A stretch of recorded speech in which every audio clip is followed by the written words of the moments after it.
এবার দলের একাংশকে নিশানা বাঁকুড়ার তৃণমূল সাংসদের। পঞ্চায়েত থেকে জেলা স্তরের কর্মীদের হুঁশিয়ারি দিলেন সাংসদ অরূপ চক্রবর্তী। কি বলেছেন শোনাবো।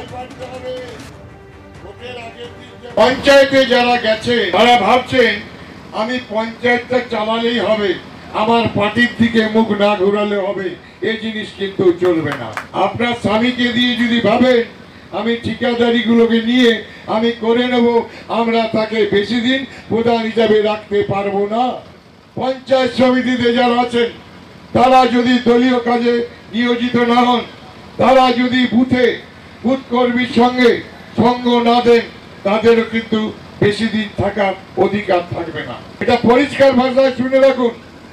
এতদিন হেলাফেলা যা চলেছে এখন কিন্তু তা চলতে দেওয়া যাবে না। যেসব অঞ্চল সভাপতিরা এসেছেন, যদি কাজটা করতে পারেন করুন, আর যদি ঢিলেমি করেন ছেড়ে দিন, আমি নতুন অঞ্চল সভাপতি নিয়োগ করে দেবো। আপনারা শুনলেন, এবার দলেরই একাংশকে নিশানা করলেন বাঁকুড়ার তৃণমূল সাংসদ অরূপ চক্রবর্তী। পঞ্চায়েত থেকে জেলা স্তরের কর্মীদের উদ্দেশ্যে কার্যত হুঁশিয়ারি দিলেন তৃণমূল নেতা।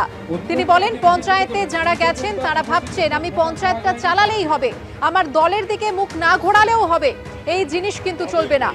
পঞ্চায়েত সমিতিতে যারা আছেন তারা যদি দলীয় কাজে নিয়োজিত না হন, তাদেরও বেশি দিন থাকার অধিকার থাকবে না। এখানেই শেষ নয়, গতকাল হাটগ্রামের দলীয় সভা থেকে পঞ্চায়েত প্রধান এবং তাদের স্বামীদের বিরুদ্ধেও সরব হন বাঁকুড়া তৃণমূল সাংসদ। আমরা যাদের ট্রেনিং দেওয়ার জন্য যাচ্ছি, পঞ্চায়েত সমিতিকে, জেলা পরিষদকে, সবাইকে কাজ করতে হবে। নির্বাচনে জোড়া ফুল চিহ্নে নিয়ে ভোটে জিতবে আর তুমি কাজ করবে না পার্টির, তা হবে না। পার্টির কাজটা করতে হবে। প্রধানদেরকে বলেছি পার্টির কাজে নিয়োজিত হন, বুথে যান, মেম্বার বুথে যান, প্রধান বুথে যান, পঞ্চায়েত সমিতি বুথে যান, জেলা পরিষদ বুথে যান, নিজের বুথে যান, বুথে গিয়ে কর্মীদের উৎসাহিত করুন। মনটা পঞ্চায়েতে দিন, আপত্তি নেই, মানুষের কাজ হোক, কিন্তু অন্যদিকে বেগতিক করলে কিন্তু দল বেশি দিন রাখবে, পরবর্তীকালে টিকিটও পাবেন না কাজ ঠিক মতো না করে। আর দলের সঙ্গে থাকতে হবে। পঞ্চায়েত জিতে গেছি মানে আমি ভোট দেখবো না, আমি পঞ্চায়েত দেখবো না, আমি বুথ দেখবো না, তা হবে না।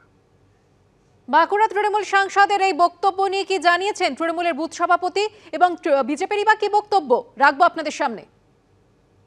আমি পজিটিভ ভাবেই দেখছি, কারণ আমি একজন বুথের সভাপতি। আমি যদি আমার দলের নির্দেশ না মানি, তাহলে আমার এই পদটা হোল্ড করার কোনো প্রয়োজন নেই বলে আমি মনে করি। আমি নামে বুথ সভাপতি থাকবো, কিন্তু দলের কোনো কাজ করব না, কেবলমাত্র মানে নামে আমি পদ নেব, এটাই উনি বলেছেন এবং সঠিকই বলেছেন উনি। ওটা আমাদের দলের সাথে আমাদের প্রধান বা আমাদের পঞ্চায়েত সমিতি সবকিছুরই সঠিকভাবেই যোগাযোগ আছে।